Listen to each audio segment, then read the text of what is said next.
Today's lesson is on perfect squares and square roots. Let's begin by looking at the launch. Your friend claims that x squared is the same as 2x. Tell how he could have come to that conclusion. Explain whether you agree.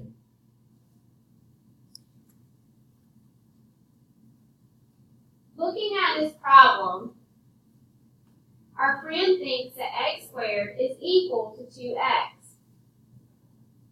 What if we replace x with the number 3? Then we have 3 squared, and we have 2 times 3. We know that when we square a number, we're multiplying the number times itself. 3 times 3 equals 9. If we multiply 2 times 3, that gives us 6. 9 is not equal to 6, therefore x squared and 2x are not the same.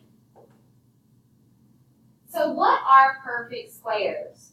A number that is the square of an integer is a perfect square. Remember, an integer is a whole number and its opposite. So we can have 5 squared and negative 5 squared. These two are going to give us the same answer because we're multiplying the number times itself. 5 times 5 is 25. Negative 5 times negative 5 is also 25. So again, a perfect square is when you square an integer, and an integer is a positive or negative number. What is a square root?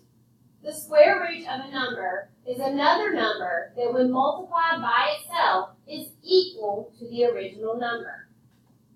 When finding square roots, we use something called a radical sign.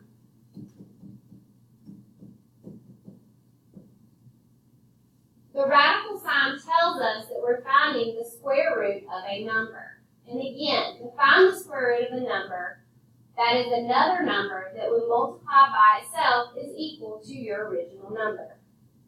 For example, let's say we were finding the square root of 36. I know that 6 times 6 equals 36, so the square root of 36 would be 6. What is the relationship between squares and square roots? Squaring a number and taking a square root are inverse operations. The opposite of squaring a number is to find the square root. The opposite of finding a square root is finding the square.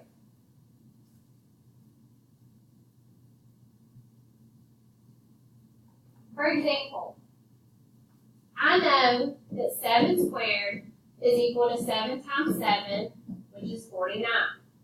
The inverse or opposite of that would be finding the square root of 49. Since the square root of 49 is equal to 7 times 7, that means that 7 is the square root of 49. Finding the square and finding the square root are inverse operations. Look at example 1. We're going to solve each of these equations. First, let's look at letter A. Letter A tells us that x squared equals 4, which means that x times x is equal to 4. So what is the square root of 4? Well, I know that 2 times 2, or 2 squared, is equal to 4, so the square root of 4 would be 2. For letter B, they tell us that x squared is 81. That means that x times x equals 81. To find the square root of 81, we think about the number that when multiplied by itself equals 81. I know that 9 times 9 equals 81, so the square root of 81 would be 9. Try letters C and D on your own.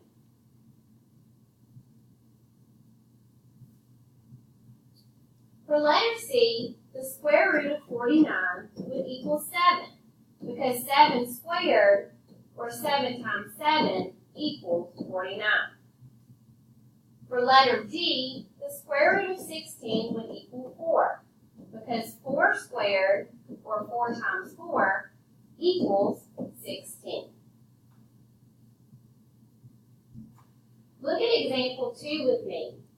Here it says solve a squared when it equals 64 over 81. I know you may be thinking, why am I going to look at a fraction when dealing with perfect squares?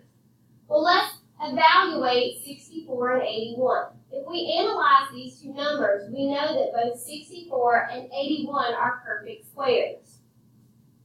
That means that I can find the square root of 64 over the square root of 81, and I can simplify this expression.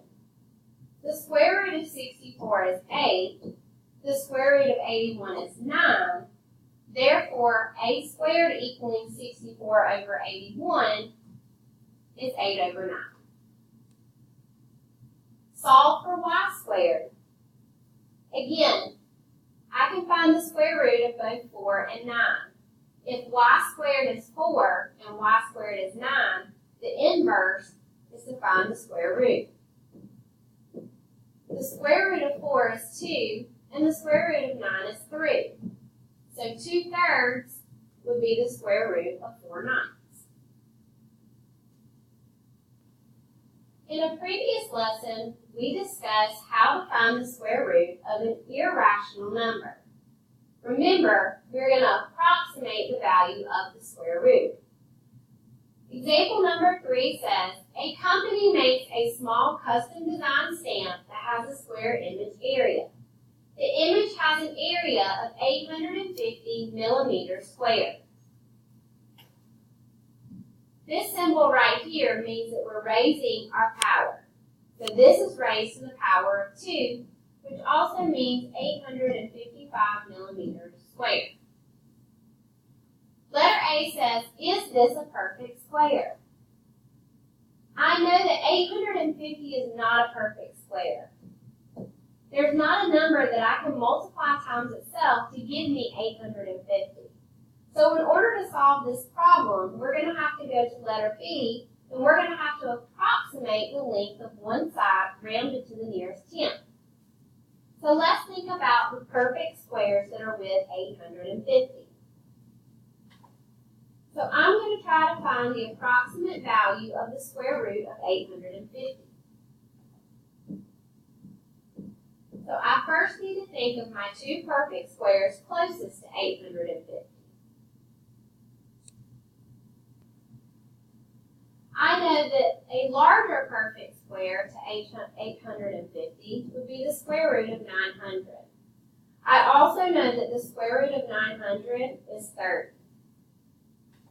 Therefore, the next perfect square would be a lower number, which would be 29. I know that 29 squared is 841. So that means that the square root of 850 is between 29 and 30. Now I can approximate my decimal. Here, we subtract our irrational perfect square, or irrational square, minus our lower perfect square, and then our big perfect square minus our low perfect square. Now we can subtract. 850 minus 841 leaves us with 9. 900 minus 841 leaves us with 59. I can now change 9/59 into a decimal. That gives me about 1,500. But it says to round to the nearest tenth. 1 is in my 10th place value, so I look at the number behind it. The 5 is going to round that number up to a 2/10. Remember, use your lower perfect square, which is 29, and then our decimal, which is 2/10. So the approximate length of one side rounded to the nearest tenth would be 29 2/10. If I check the square root of 850 using a calculator, I get 29.154759, etc. So my answer close to the actual.